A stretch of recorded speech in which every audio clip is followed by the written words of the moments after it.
Current స్తంభాలకు ఉన్న cable వైర్లను విద్యుత్ అధికారులు తొలగించడంపై కేబుల్ ఆపరేటర్స్ ఆగ్రహం వ్యక్తం చేశారు.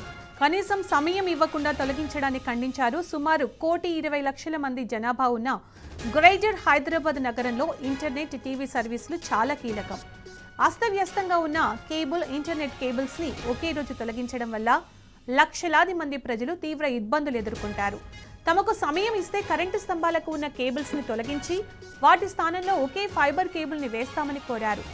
ఈ మేరకు రేవంత్ ప్రభుత్వ దమన నీతిని నిరసిస్తూ కేబుల్ ఆపరేటర్లు ఇందిరా పార్క్ దగ్గర ధర్నా నిర్వహించారు. ఈ ధర్నాకు బీఆర్ఎస్ ఎమ్మెల్సీ దాసోజు శ్రవణ్ సంఘీభావం తెలిపారు. కేబుల్ తీసివేయాలంటే నోటీస్ ఇవ్వాలన్న సోయి లేకుండా అధికారులు ఇష్టానుసారంగా వ్యవహరించారని ఆయన మండిపడ్డారు. సహజ న్యాయ స్తోత్ర సూత్రాలకు విరుద్ధంగా వ్యవహరించిన అధికారులు దుర్మార్గంగా వ్యవహరిస్తున్నారని సీరియస్ అయ్యారు.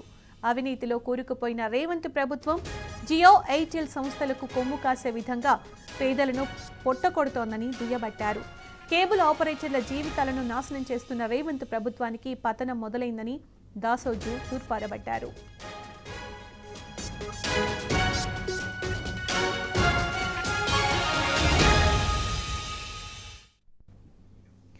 ఇదే అంశానికి సంబంధించి పూర్తి సమాచారం మా ప్రతినిధి ఉదయ్ అందిస్తారు. ఉదయ్, ఇందిరా పార్క్ దగ్గర కేబుల్ ఆపరేటర్ల ధర్నాకు సంబంధించి పూర్తి అప్డేట్స్ ఏంటి?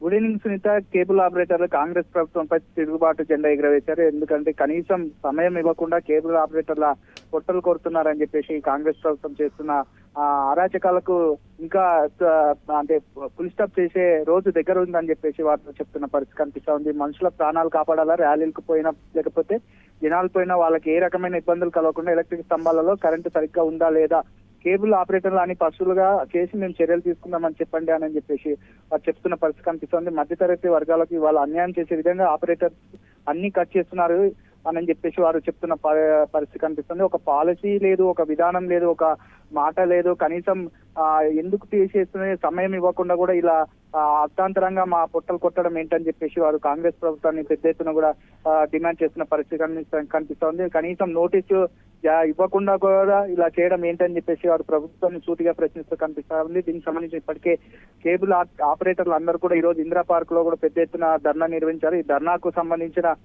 BRS party MLC Dasoju Shravan ధర్నాకు సంఘీభావం తెలిపారు. అనంతరం వాళ్ళు మాట్లాడుతూ కేబుల్ కట్ చేయాలనుకున్నప్పుడు కనీసం నోటీస్ ఇవ్వాలని చెప్పేసి ప్రజాస్వామ్య స్తోత్రం, రాజ్యాంగ సూత్రం, ఇది రాజ్యాంగానికి, సంఘ న్యాయ స్తోత్రాలకు విరుద్ధంగా ఈ రోజు ఇష్టం వచ్చినట్లు వ్యవహరిస్తున్నారని చెప్పేసి వారు చెప్తున్న పరిస్థితి కనిపిస్తా ఉంది. ఇది కేవలం దుర్మార్గం. అవినీతిలో కూడుకపోయిన రేవంత్ రెడ్డి ప్రభుత్వం ఇవాళ జియో కావచ్చు, ఎయిర్టెల్ కావచ్చు, ఇటువంటి సంస్థలకు కొమ్ము కాసే విధంగా ఇన్ని లక్షల మంది పేదలను పుట్టకొట్టేటువంటి ప్రయత్నం చేస్తున్నారని చెప్పేసి వారు చెప్తున్న పరిస్థితి కనిపిస్తుంది. దీన్ని ముక్తగండంతో కూడా అందరూ కూడా కలిసి పోరాడాలని చెప్పేసి వారు చెప్తున్న పరిస్థితి కనిపిస్తుంది. ఇది పోరాటాల గడ్డ, తెలంగాణ అడ్డ అన్నట్టు ఏ పోరాటకైనా సిద్ధమే. ఈ కేబుల్ ఆపరేటర్ తరపున కూడా మేము కూడా పోరాడతామని చెప్పేసి వారు చెప్తున్న పరిస్థితి కనిపిస్తా ఉంది. Thank you Uday.